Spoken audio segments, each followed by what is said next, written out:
Hi, my name's Chris White from IntelliPlan, and I'm here today to talk about modeling sales channels. We're going to treat the sales channel as a machine with lots of levers which you can use to drive it to its optimum performance. So here we have Aliquis. On the right we have a template, and on the left we have a library. First thing we're going to do is, with the template, just change the number of people who are coming into the marketplace every day to 20. Then we're going to the library, where we will drag over a filter block and start to set it up. The filter block has a number of driving parameters. First of all, there's a probability that someone will actually get through it. Then we've got the gestation time. How long does it take to get through? And finally, we've got the sales effort that's required to get somebody through. So here we are with our first complete sales channel. I'm just putting a quantity of 1 through, and I've set all the probabilities to 1 just to show you what the different blocks do. So there's the first one. What proportion of people can be expected to know about Aliquis? The next block is what proportion can be expected to like what they see and have sufficient confidence in us as a company to either download the software or find out more about it. So now we want to get them through a proper software trial. Again, it's going to take time to organize. This time it actually requires a bit of sales input from us. Finally, they need to be able to use Aliquis for some real work. And at that point in our business model, that's when we start making revenue, because what we sell is your usage of Aliquis, not the software itself.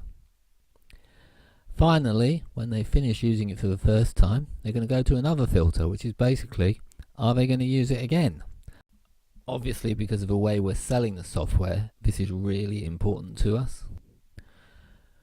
So here we are, we've sorted out the input quantities into the marketplace and all these probabilities, and we're somewhere down the line after the simulation has started. There's 43 people on the market looking for this kind of software. Only 10% of them find out about Aliquis. Then we've got 3 people who are waiting to take a good look at it.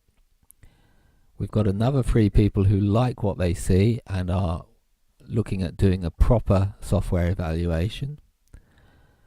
And we've got 2 people who basically have bought into Aliquis but don't currently have an application that they want to do or time to do it. And we've got 1 last person who's giving us much needed revenue. Once you start creating these models, you soon realize that things are never quite as simple as they seem. So here I've got some customer chasing activity. I can go out and find people, and I can either get them to the point where they are ready to download or where they've actually downloaded, because they may download on the day. So I can accelerate people through the process by sales work. And then as we go down a little further, I've split the customers into 2 types, high value and normal customers.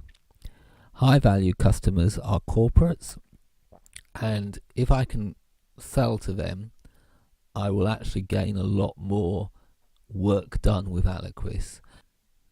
I'm also much more willing to spend a bit more time with these customers.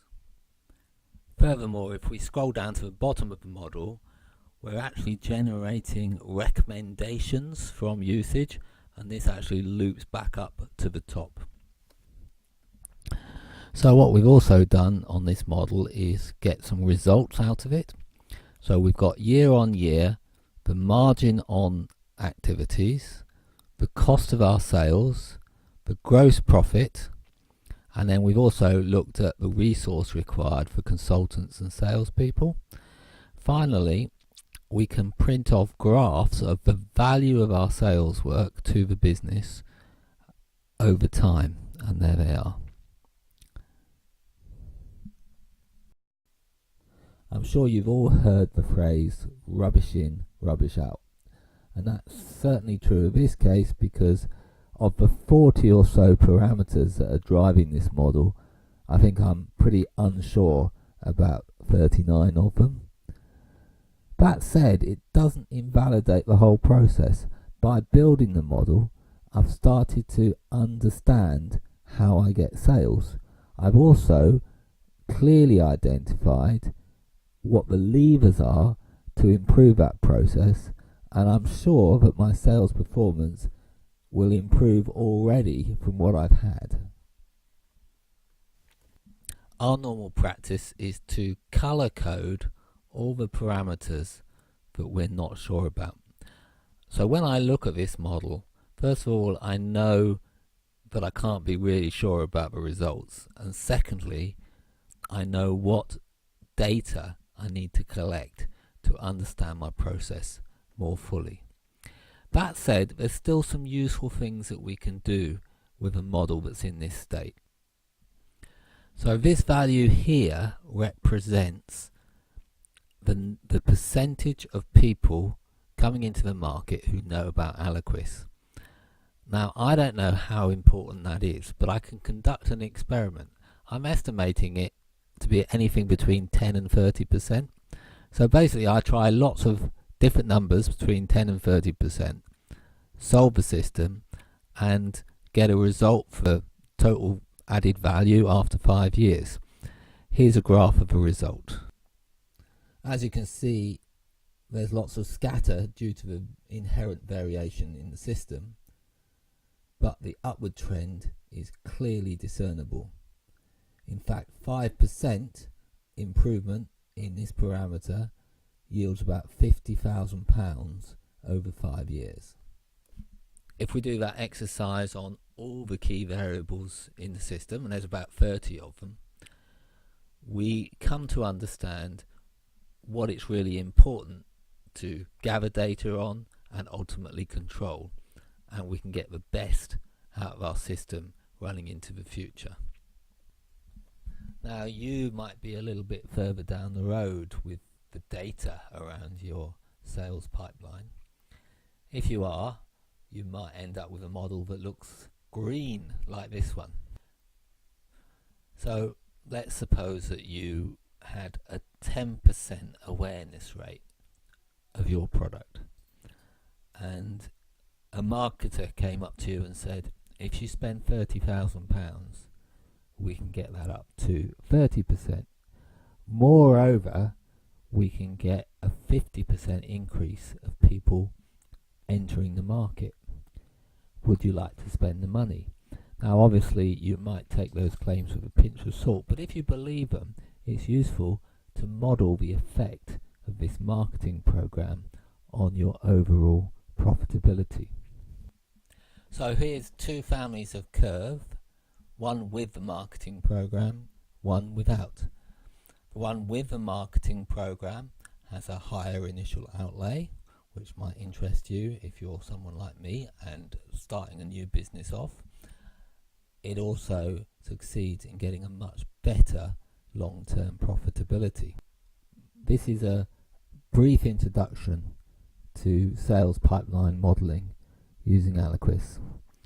I hope that you've come to see that modeling as a discipline helps you really understand the process by which you achieve sales. I hope also that you can start to see that modeling helps you to find the data that needs to be collected and controlled to make the whole process of sales as smooth as possible and as effective as possible. And I also hope you've been able to see that once you have a model, a baseline model, you can do all kinds of experiments, what ifs, and actually get much quicker answers as to how you can improve your sales performance.